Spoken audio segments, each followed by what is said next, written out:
अगर आपको श्री कृष्ण की यह दिव्य कथा पसंद आई हो तो इसे पूरा जरूर सुनिए, अधूरी छोड़कर मत जाइए।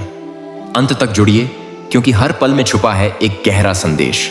और हां, ऐसे ही अद्भुत कथाओं के लिए चैनल को जरूर लाइक और सब्सक्राइब कीजिए। जय श्री कृष्ण। एक कृष्ण का जन्म बहुत समय पहले मथुरा नगरी में कंस नाम का एक क्रूर राजा राज करता था। वह अपनी बहन देवकी से बहुत प्रेम करता था, लेकिन जब उसकी शादी वासुदेव से हुई तो एक आकाशवाणी हुई, देवकी की 8वीं संतान ही तेरा वध करेगी।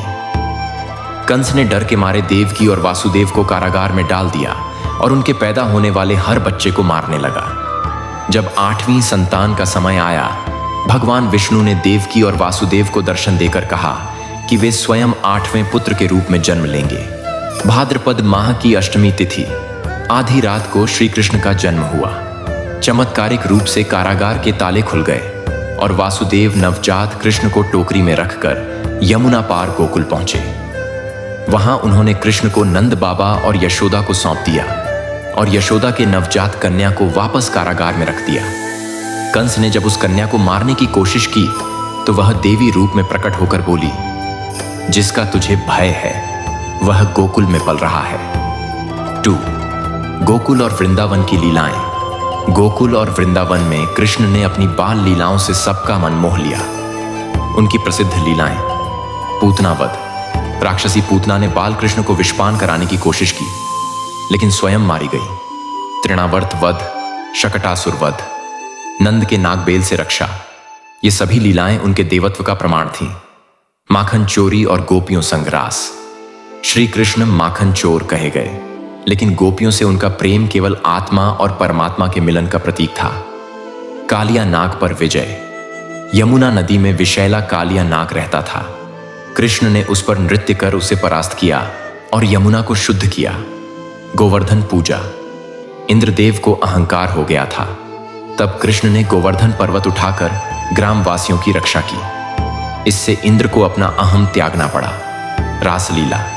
गोपियों संग रास रचाना कोई सांसारिक प्रेम नहीं, यह भक्ति और समर्पण की चरम अवस्था का प्रतीक है। 3.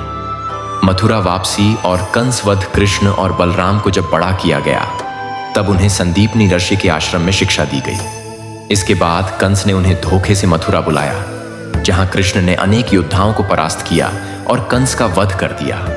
मथुरा को कंस के आतंक से मुक्त करने के बाद श्री कृष्ण ने अपने नाना उग्रसेन को राजा बनाया।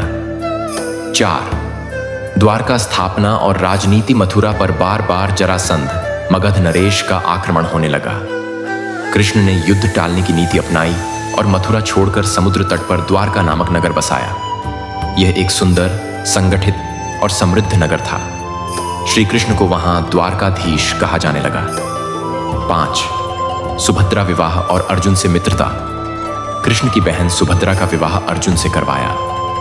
यह विवाह सामाजिक विरोधों के बीच प्रेम पूर्वक संपन्न हुआ और इससे कृष्ण और अर्जुन की मित्रता और प्रगाढ़ हो गई।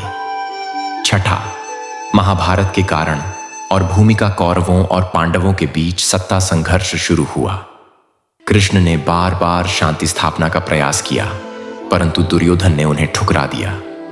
महाभारत युद्ध के समय श्री कृष्ण ने पांडवों की ओर से युद्ध में भाग न लेने का वचन दिया, लेकिन अर्जुन के सारथी बने। 7.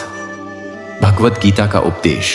महाभारत युद्ध के पहले अर्जुन ने जब अपने ही संबंधियों को युद्ध में देखकर शस्त्र त्याग दिए, तब श्री कृष्ण ने श्रीमद् भगवत गीता का उपदेश दिया।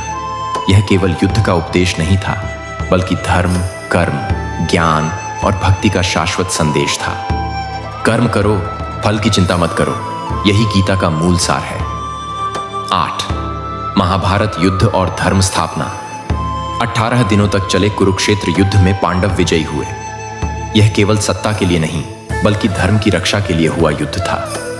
श्री कृष्ण ने शस्त्र नहीं उठाया, लेकिन उनकी नीति, बुद्धि और मार्गदर्शन से ही धर्म की विजय संभव हो सकी। समापन महाभारत के बाद श्री कृष्ण ने धर्म को स्थिर किया और एक युग को आकार दिया। उनकी जीवन यात्रा जन्म से लेकर महाभारत तक एक योगेश्वर, राजा, मित्र, प्रेमी और गुरु के रूप में आदर्श है।